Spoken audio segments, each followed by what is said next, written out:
అస్సలాము అలైకుం వరహ్మతుల్లాహి వబరకాతు. ఆగస్టు 15 స్వాతంత్ర దినోత్సవం. ఈ స్వాతంత్ర దినోత్సవం ఏ ఒక్క వ్యక్తి వల్లనో, ఏ ఒక్క నాయకుడి వల్లనో, ఏ ఒక్క ప్రాంతాల ప్రజల వల్లనో, ఏ ఒక్క తెగల సమూహం వల్లనో ఇది రాలేదు. వేలాది మంది భారతీయుల కన్నీళ్ల వల్ల ఈ స్వాతంత్రం వచ్చింది. వేలాది మంది భారతీయుల ప్రాణ త్యాగాల వల్ల ఈ స్వాతంత్రం వచ్చింది. వేలాది మంది భారతీయులు ఉరికంబాలు ఎక్కితే ఈ స్వాతంత్రం వచ్చింది. వేలాది మంది భారతీయులు తమ జీవితాలను జైళ్లలో మగ్గేలా చేసుకుంటే ఈ స్వాతంత్ర దినోత్సవం అనేది వచ్చింది. ఈనాడు మనం జరుపుకుంటున్నటువంటి ఈ స్వాతంత్ర దినోత్సవ సంబరాల వెనకాల ఎందరో మహామహుల జీవిత ప్రాణ త్యాగాలు ఉన్నాయి, ఎందరో జైళ్ళ జీవితాలు ఉన్నాయి, ఎందరో ఉరికంబాలు ఎక్కి ఉన్నారు. అలాంటి మహామహుల స్వాతంత్ర సమర యోధుల లిస్టులో ముస్లిములు కూడా ఎందరో ఉన్నారు. కానీ ఈరోజు బాధాకరమైనటువంటి విషయం ఏమిటో తెలుసా?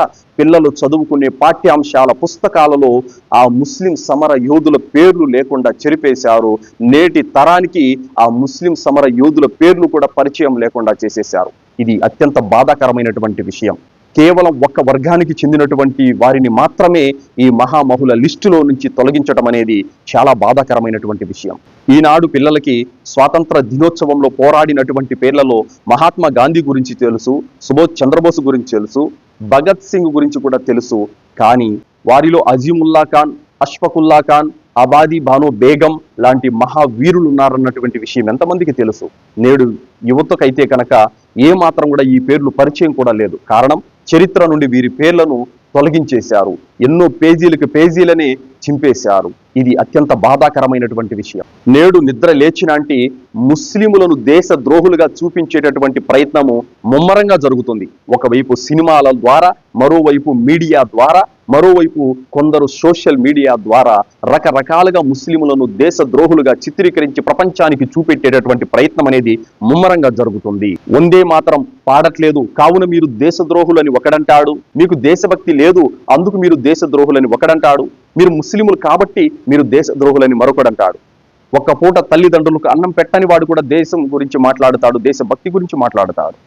తన ఇరుగున పొరుగున ఉన్నటువంటి పేదవాడికి ఒక పూట భోజనం పెట్టని వాడు కూడా దేశభక్తి గురించి మాట్లాడుతున్నాడు. ప్రజల కష్టాల్లో బాధల్లో ఉంటే కనీసం ఒక రైస్ ప్యాకెట్ కూడా దానం చేయని వాడు దేశభక్తి గురించి మాట్లాడుతున్నాడు. హాస్యాస్పదమైనటువంటి విషయం. ముస్లిములకు దేశభక్తిని వీళ్ళు నేర్పుతున్నారు.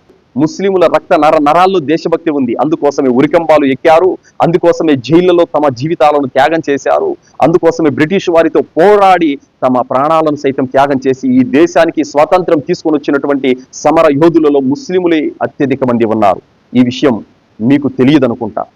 మీరు ఈరోజు దేశం గురించి, దేశభక్తి గురించి ముస్లిములకు నేర్పుతున్నారా? ఎన్నో వేల మంది ముస్లిములు ఈ దేశం కోసం పోరాడి ప్రాణ త్యాగం చేశారు. ముందు అది చరిత్ర మీరు తెలుసుకోండి. దేశ ద్రోహులంటే ఎవరో తెలుసా? దేశ ద్రోహులంటే ఒక మతానికి చెందిన వారై ఉండరు, ఒక వర్గానికి చెందిన వారై ఉండరు. దేశ ద్రోహులు అనేవారు ప్రతి మతంలోనూ ప్రతి వర్గంలోనూ ఉంటారు. వారికి ప్రత్యేకంగా ఒక మతం, ఒక వర్గం, ఒక తెగ అనేది ఉండదు. ప్రతి మతంలోనూ ఈ దేశ ద్రోహులు అనేవారు ఉంటారు. అసలు నిజమైన దేశ ద్రోహులు ఎవరో తెలుసా? కోట్లకు కోట్లు డబ్బులు లోన్లు తీసుకొని అప్పు ఎగ్గొట్టి విదేశాలకు పారిపోతూ ప్రజల డబ్బులతో జలసాలు చేస్తున్నారు చూశారు. వీరు నిజమైనటువంటి దేశ ద్రోహులు. వైద్యం పేరుతో అవసరం లేకపోయినప్పటికీ మనుషుల యొక్క శరీరాలు కోసి ఆపరేషన్లు చేసి లక్షల డబ్బులు తినేస్తున్నారు చూశారు ఎంతో మంది వైద్యులు. వీరు నిజమైనటువంటి దేశ ద్రోహులు. పేదలు తమ పిల్లల చదువుల కోసం ఫీజులు కట్టలేక నానా అవస్థలు పడుతున్నప్పటికీ కూడా నడ్డి విరగొట్టి ఫీజులు వసూలు చేస్తూ పేదల రక్తాన్ని తాగుతున్నారు చూశారు. వీరు నిజమైనటువంటి దేశ ద్రోహులు. చిన్న పిల్లలను రేప్ చేసి జైలుకి వెళితే ఆ నేరస్తులను బెయిల్ మీద బయటికి తీసుకొని వస్తూ అవినీతికి, అన్యాయానికి వంత పాడుతున్నారు చూశారు. వీరు నిజమైనటువంటి దేశ ద్రోహులు. ఆవును తమ దేవతగా, తమ దైవంగా ఆరాధిస్తూనే వెనకాల చీకటి వ్యాపారాలు చేసుకుంటూ కోట్ల రూపాయలు డబ్బులు సంపాదించుకుంటున్నారు చూశారు. వీరు నిజమైనటువంటి దేశద్రోహులు. పిల్లలు తాగే పాల డబ్బాల దగ్గర నుంచి ప్రతి తినే పదార్థాలలో కల్తీ మీద కల్తీ చేస్తూ ప్రజల ప్రాణాలతో చెలగాటమాడుతూ క్యాన్సర్ లాంటి భయంకరమైనటువంటి వ్యాధులు రావడానికి కారణమవుతున్నారు చూశారు. వీరు నిజమైనటువంటి దేశద్రోహులు. ప్రభుత్వ సంస్థల్లో ఒక చిన్న పని జరగాలన్నా కూడా లక్షలు డబ్బులు లంచాలుగా ఇవ్వాల్సింది వస్తుంది చూశారు. ఆ యొక్క లంచాలు తీసుకునేటటువంటి వారే నిజమైనటువంటి దేశ ద్రోహులు. ఈ రోజు దేశభక్తి అంటే ఏమిటో తెలుసా? ముస్లిములను తిట్టడమే దేశభక్తి. ఎవరు ముస్లిములను ఎంతగా తిడితే అంతగా వారికి దేశభక్తి ఉన్నట్టు. మీడియా ముందు కూర్చొని ముస్లింలను తిట్టడమే వారి దేశభక్తి. అంతకు మించి ఇంకా వారికి దేశభక్తి అంటే ఏంటో తెలియదు. దేశభక్తి అంటే ప్రజల కోసం ఏదైనా చేయటము, ప్రజలకు ఏదైనా సహాయం చేయటము, ఇది వారి దృష్టిలో దేశభక్తి కాదు. ముస్లిములను తిట్టడము, ముస్లిములను బదనాం చేయటము, ముస్లిములను అవమానించడము, ముస్లిములను కించపరచడమే వారికి తెలిసినటువంటి దేశభక్తి. ముస్లిములకు దేశభక్తి మీరు నేర్పాల్సినటువంటి అవసరం లేదు. అది వారి నరాల్లోనే ఉంది. అది మీరు పలుసార్లు మీరు చూస్తూనే ఉన్నారు. వరదల విపత్తుల సమయంలో ఎక్కడ ప్రజలు కష్టాల్లో కూరుకొని ఉన్నా వెంటనే మేమున్నామంటూ మసీదుల వద్ద శుక్రవారం రోజున చేతులు చాచి ప్రజలు ఇలా కష్టాల్లో ఉన్నారు, వరదల్లో మునిగిపోయి ఉన్నారు, తినడానికి తిండి లేదు, వైద్యానికి మందులు లేవు, చాలా అవస్థలు ఎదుర్కొంటున్నారు, మనం సహాయం చెయ్యాలి అని చెప్పి శుక్రవారం రోజున చేతులు చాచి ప్రజల వద్ద నుంచి చందాలు రాబట్టి తినేటటువంటి ఆహారపు వస్తువులు కొని, వారికి వైద్యానికి కావలసినటువంటి మందు మాకులు కొని, నీళ్ళల్లో వారి ఇండ్లకు సైతం వెళ్ళిపోయి వారికి అందించి సహాయం చేసినటువంటి వ్యక్తులు ముస్లింలు. కంటైనర్లు ఆహారపు వస్తువులు, బట్టలు, మందులు ఇవన్నీ కూడా వరదల్లో చిక్కుకున్నటువంటి ప్రజలకు ప్రతి సంవత్సరం సహాయ సహకారాలు అందించడం దేశమంతా చూస్తూనే ఉంది. ఇది నిజమైనటువంటి దేశభక్తి అంటే. కరోనా సమయంలో శవాలను సైతం తగలటానికి బెంబేలెత్తిపోతున్నటువంటి తరుణంలో తమ పిల్లలు సైతం ఆ యొక్క మృతులను పట్టించుకోకుండా రోడ్ల పక్కన హాస్పిటల్లో బయట పడవేస్తే ముస్లింలు వచ్చి కరణ సంస్కారాలు చేశారు. ఇది నిజమైనటువంటి దేశభక్తి అంటే. దేశ ప్రజలకు ఎప్పుడు ఏ కష్టం వచ్చినా, ఏ విపత్తు వచ్చినప్పటికీ కూడా మేమున్నామంటూ ముందుగా ఉండి ముస్లింలు ప్రతిసారి సహాయం చేస్తూనే ఉన్నారు. ఇది నిజమైనటువంటి దేశభక్తి అంటే.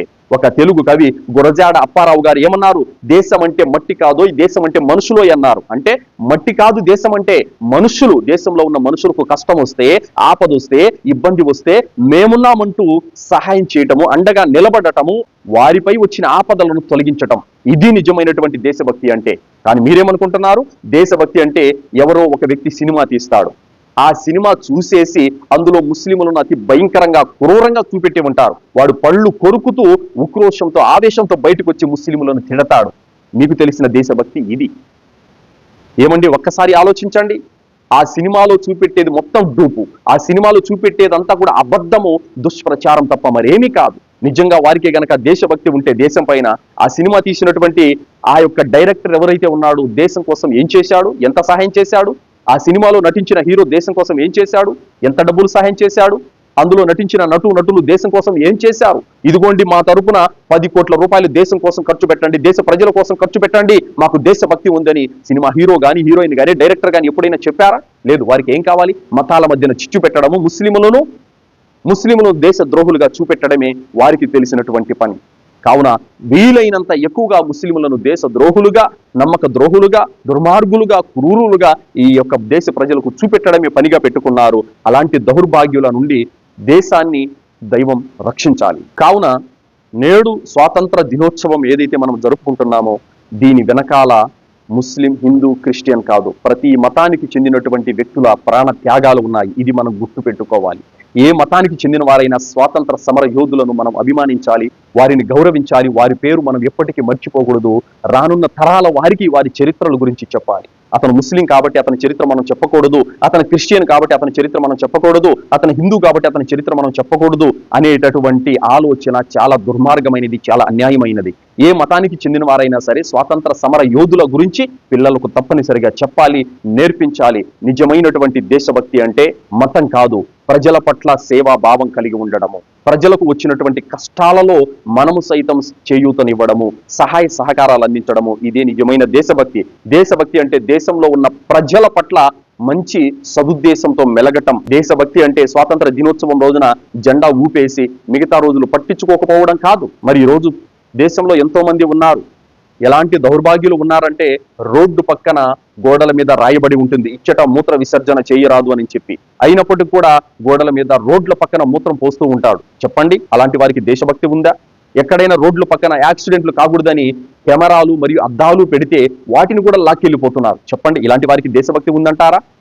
ప్రజల పట్ల ఏమాత్రం బాధ్యత అనేది లేదు, ప్రజల్లో ఉన్నటువంటి సేవా భావం పట్ల ఏమాత్రం ఇంట్రెస్ట్ కూడా లేదు, మరియు ప్రజల యోగక్షేమాలు కానీ ప్రభుత్వ ఆస్తుల పట్ల ఏమాత్రం కూడా భద్రత లేదు. ఇలాంటి వారు కూడా దేశభక్తి గురించి మాట్లాడటం హాస్యాస్పదంగా ఉంది. కావున ముస్లింలకు మీరు దేశభక్తి నేర్పాల్సిన అవసరం లేదు, వారి నరాల్లోనే దేశభక్తి ఉంది. ముస్లింలకు మీరు ఈరోజు కొత్తగా దేశభక్తి నేర్పాల్సిన అవసరం లేదు, వారి తాత ముత్తాతలు సైతం ప్రాణ త్యాగాలు చేసి ఉన్నారు. ఈ రోజు మీరు వచ్చి ముస్లింలకు దేశభక్తి నేర్పాల్సినటువంటి అవసరము లేదు.